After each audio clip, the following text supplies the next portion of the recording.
बेंगलुरु में AI engineer Atul Subhash के suicide ने पूरे देश को सख्ती में डाल दिया है। सोशल मीडिया पर इसको लेकर नई बहस छिड़ी हुई है।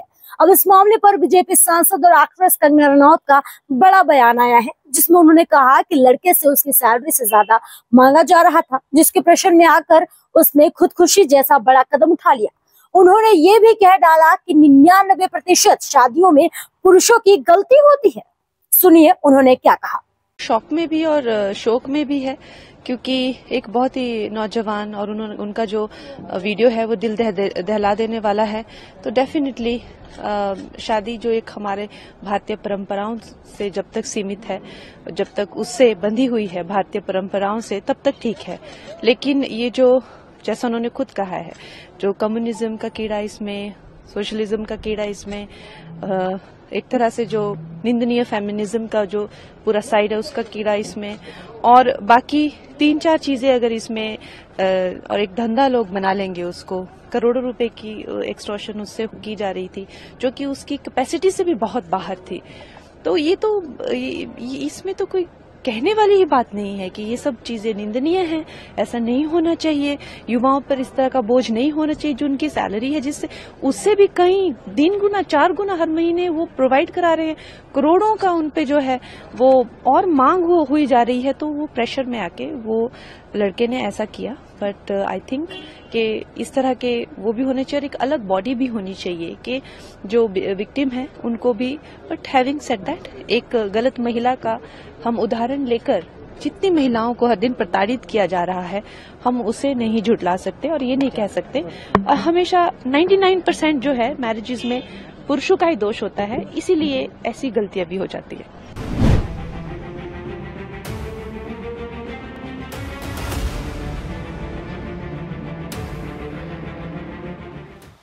अतुल सुभाष ने अपने बेंगलुरु स्थित आवास पर आत्महत्या की। उसने 24 पन्नों का एक नोट छोड़ा, जिसमें उसने अपनी पत्नी और उसके परिवार पर उत्पीड़न का आरोप लगाया। अतुल सुभाष के सुसाइड केस में फिलहाल उसकी पत्नी समेत 4 लोगों पर एफआईआर दर्ज की गई है। इसमें एक न्यायाधीश का नाम भी शामिल है। अतुल के भाई विकास कुमार की शिकायत के आधार पर एफआईआर बेंगलुरु के मराठाहल्ली पुलिस स्टेशन में दर्ज की गई।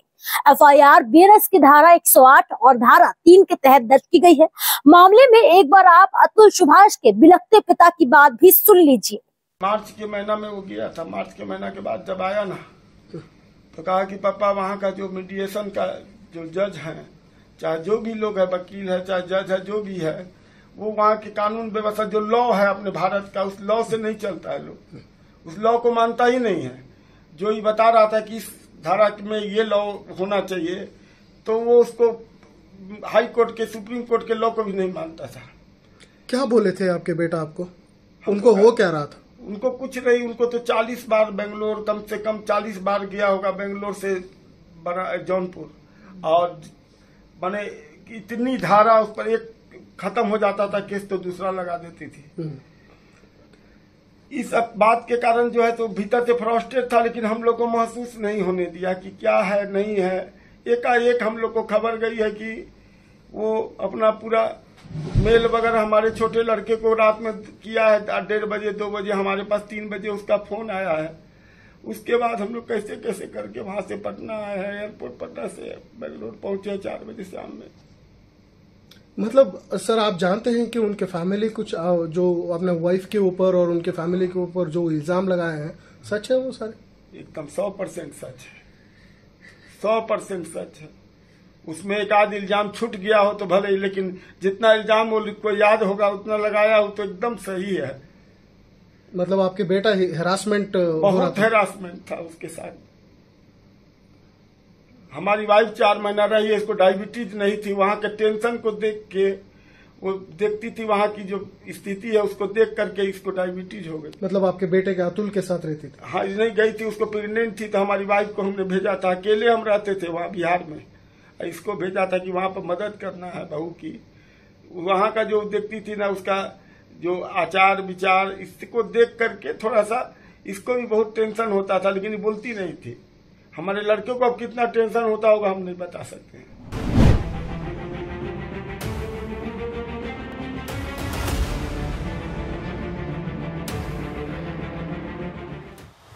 अतुल ने सुसाइड से पहले 90 मिनट का एक वीडियो बनाया और साथ ही 24 पेज का एक नोट भी लिखा, जिसमें पत्नी निकिता सिंघानिया के पैसों की डिमांड का जिक्र किया गया है।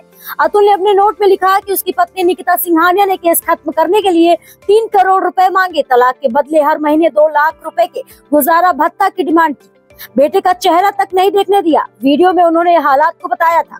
सोशल मीडिया पर वायरल हो रहे वीडियो में वो ये कह रहे हैं, मुझे लगता है कि मुझे खुदकुशी कर लेनी चाहिए, क्योंकि मैं जो पैसा कमा रहा हूँ उससे मेरे दुश्मन और मजबूत हो रहे हैं। उसी पैसों का इस्तेमाल मुझे बर्बाद करने के लिए किया जाएगा और यह सिलसिला चलता रहेगा।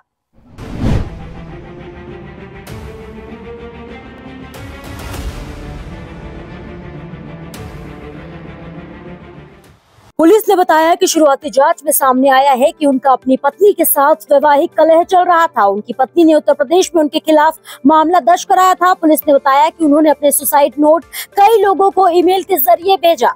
इसके अलावा मृतक ने इसे एक एनजीओ के व्हाट्सएप ग्रुप पर साझा किया है। इस एनजीओ से वो जुड़ा हुआ था। अपने सुसाइड नोट में सुहास ने कहा कि उसके बच्चे की कस्टडी उसके माता पिता को दी जाए।